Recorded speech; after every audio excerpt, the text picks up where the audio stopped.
Shalom frères et sœurs dans le Seigneur. Nous sommes contents de nous retrouver dans la présence de Dieu, dans notre culte dominical de ce dimanche. Nous vous saluons au nom précieux de notre Seigneur Jésus-Christ. En vous demandant de vous abonner massivement sur notre chaîne Cabo Church TV, de partout où vous vous trouvez.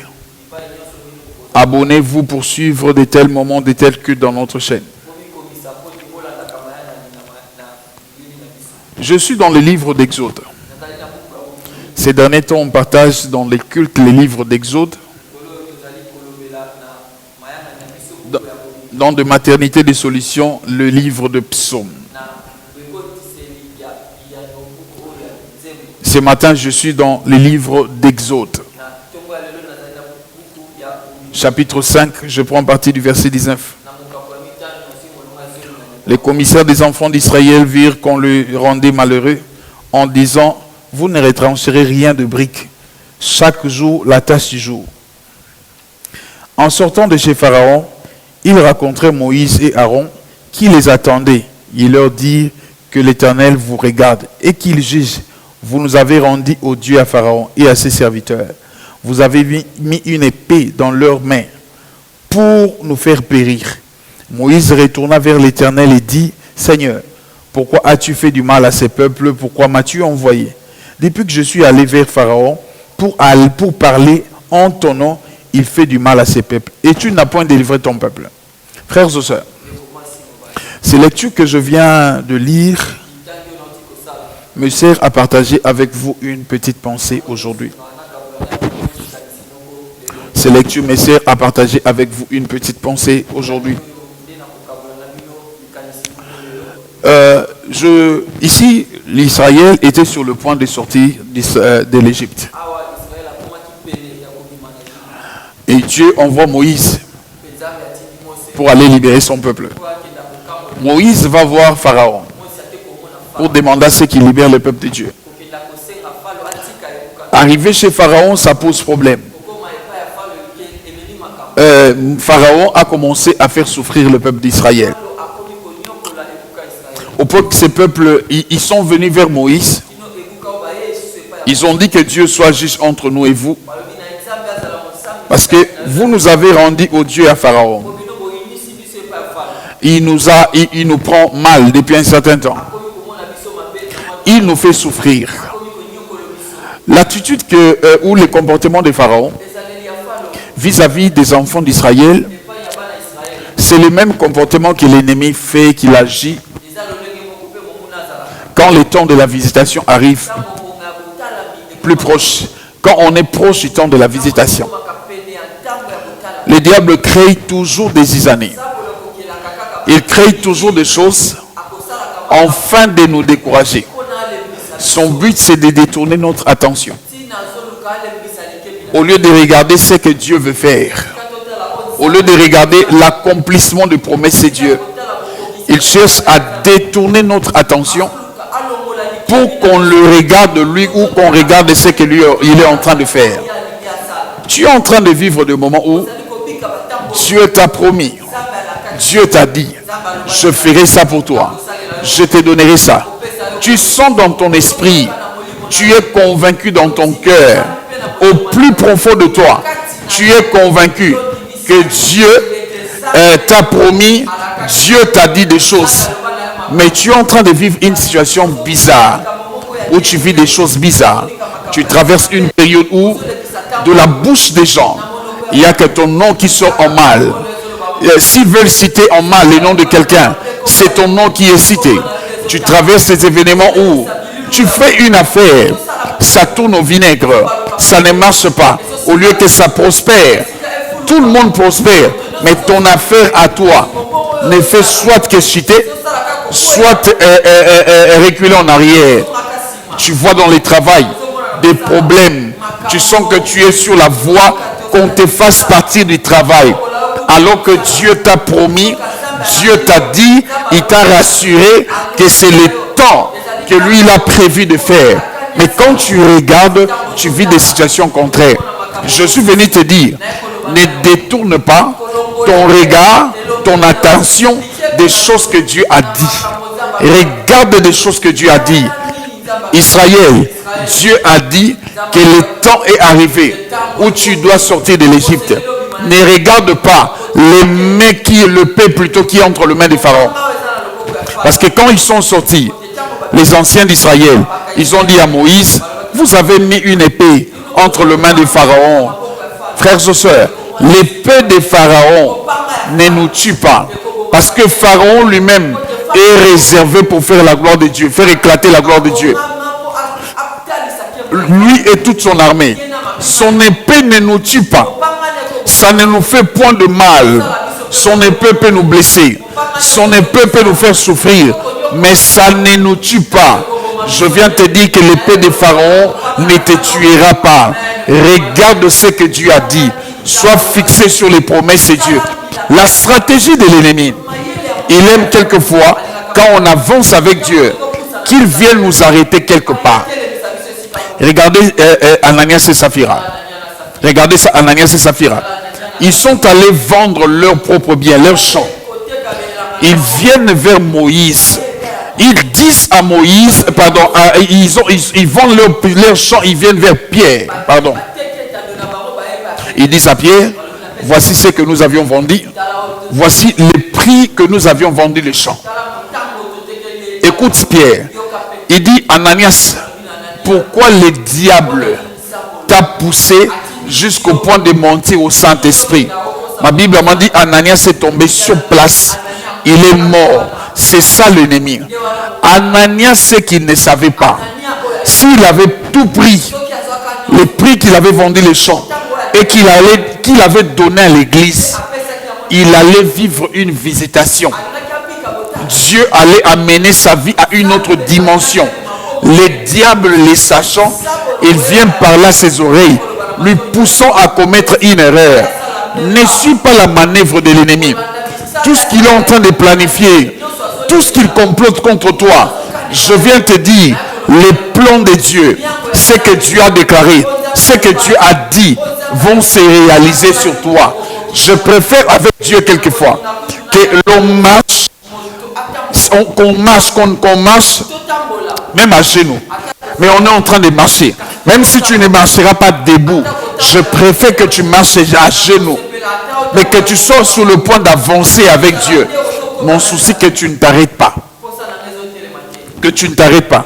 Tu traverses une période où personne peut-être ne te croit. Personne n'accepte. Personne ne dit que tu n'as Dieu. Personne ne croit que tu n'as Dieu. Personne n'accepte que tu n'as Dieu. Prends ton regard. Saute les obstacles. Saute ce que les gens parlent, disent de toi. Vas-y, va regarder ce que Dieu t'avait dit. Des choses que Dieu t'avait promis. Amène ton regard là-bas. Regarde déjà là. Ça va te fortifier. Regarde Jésus sur la montagne de Gethsémane à Gethsémane. En train de prier. Il demande au Père. Il dit, Père, si c'est possible que tu ôtes cette coupe au devant de moi. Jésus avait su le poids du coupe. Il a su les choses que la coupe peut faire. Jésus a su. Il dit au Père, si tu peux l'ôter au devant de moi. Mais ma Bible dit, après lui-même a dit, laisse que ta volonté soit faite. Jésus rentre en lui-même. Il se fortifie. Il trouve que la volonté de Dieu est mieux que ce que son corps peut sentir. Ton corps peut être dans la souffrance. Ton corps peut souffrir. Ton cœur peut souffrir. Tu peux être plongé dans des pensées. Tu souffres dedans de toi. Quand tu regardes, quand tu vois la réalité, tu es à Gethsémane, tu regardes la réalité, tu vois des choses qui t'entourent, ça te fait mal. Tu te rends compte que tu dois encore souffrir, peut-être demain ou après-demain. Mais après ça, je t'annonce une résurrection. Même si tu connaîtras la mort, je viens t'annoncer, comme Jésus, une résurrection au-delà de cette mort qui est devant toi. Le Père a prévu une résurrection. Tu dois ressusciter et tu monteras. Tu t'assieras à la droite du Père. Tu vivras la gloire de Dieu. Et au jour de la fin, tu apparaîtras devant plusieurs qui te verront dans la gloire. Mais tu es passé aussi à Gethsemane. Je viens de dire à quelqu'un que Gethsemane ne te décourage pas. Que Gethsemane ne t'arrête pas. Que Gethsemane n'absorbe pas ta foi. Que Gethsemane ne détruise pas des choses que Dieu a préparées pour toi. Il y a plus que ça. Plus que ça. Il y a plus que Gethsemane. Plus que ça. Dieu a prévu, Dieu a préparé et tu les vivras. Israël ici, frères et sœurs, c'était le point. Les temps qu'ils sortent de l'Égypte. Les temps étaient arrivés qu'ils sortent de l'Égypte. Les diables, comme je l'ai dit dans mes interventions passées, quelquefois, c'est comme s'il sent les temps. Il n'a pas la précision, mais il peut sentir les temps. Quelquefois, il peut sentir que ce monsieur, son Père Céleste, cette dame, son Père Céleste veut les visiter, il veut les toucher, il veut l'emmener à une autre dimension. Maintenant, lui crée des stratégies. Le but est que tu te décourages, que tu baisses la garde. Mais je viens te dire, ne baisse pas la garde. Ne baisse pas la garde, même si la réalité est sur ton corps. Un peu comme Job, tu as la réalité sur ton corps. Dieu m'envoie te dire, avance, avance. Les châtiments de Pharaon, la dureté, la multiplication de la servitude ne te tuera pas. Frères et sœurs, bizarrement, Israël était en mesure de reproduire ou de produire la même quantité de briques sans avoir les avantages d'autrefois. Israël était en mesure. Dieu sera avec toi dans cette servitude. Dieu sera avec toi dans cette sorte de souffrance. Il sera avec toi. Mais je viens annoncer, ce qui me plaît, ce qui m'intéresse, ce n'est pas que tu produises la même quantité de briques sans tout le moyen qu'il faut. Ce n'est pas ce qui m'intéresse. Ce qui m'intéresse, c'est la terre promise. Les lieux où coule le lait et le miel. Là où Dieu t'a promis. Écoutez une particularité. Quand Dieu apparaît à Moïse, il a dit à Moïse, je viens pour accomplir la promesse que je fais à Abraham, à Isaac et à Jacob. Quand il parle à Moïse, Abraham, Isaac et Jacob, ils n'étaient plus là. Mais Dieu rappelle cette promesse. Ce n'est pas à toi que Dieu va mentir. Dieu va accomplir. Dieu va attester ce qu'il t'a promis, ce qu'il t'a dit. Il le fera. Il le fera. Tu es dans tes sons ces derniers temps.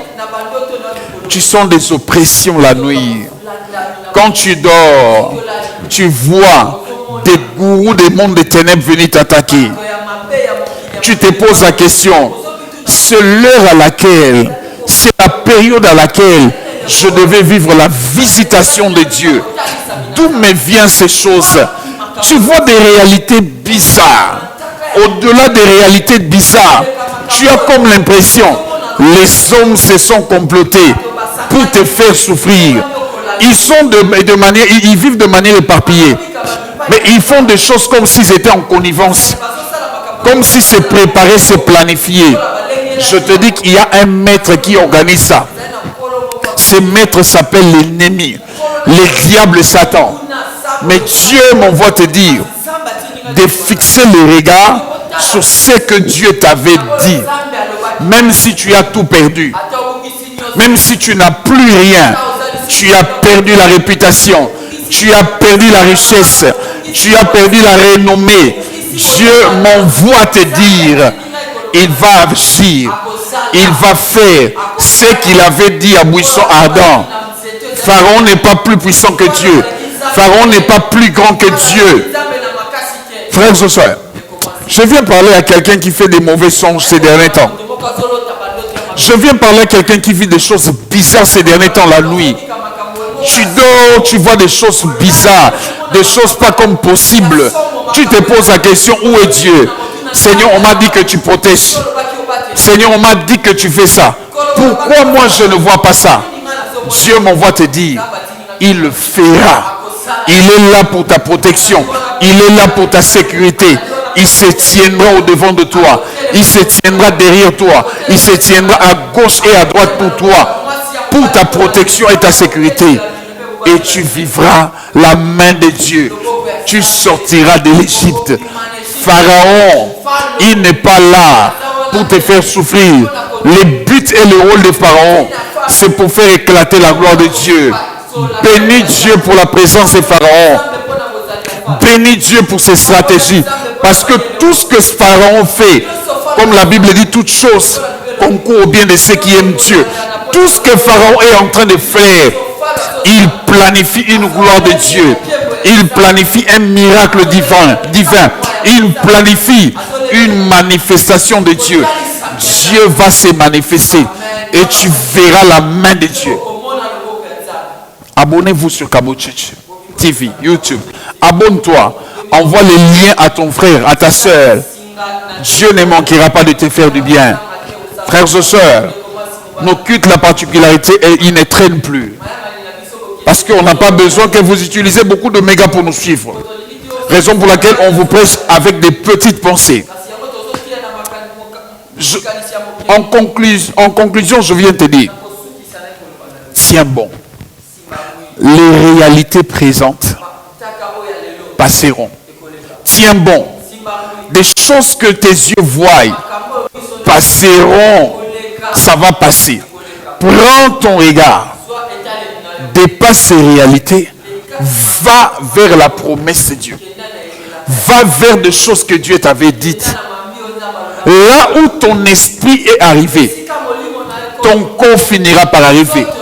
Là où tes pensées sont arrivées, ton corps finira par arriver. Amène ton esprit, amène tes pensées sur ce que Dieu avait dit. Ne restez pas dans les présents. Ne restez pas dans la distraction des choses que l'ennemi veut te maintenir là.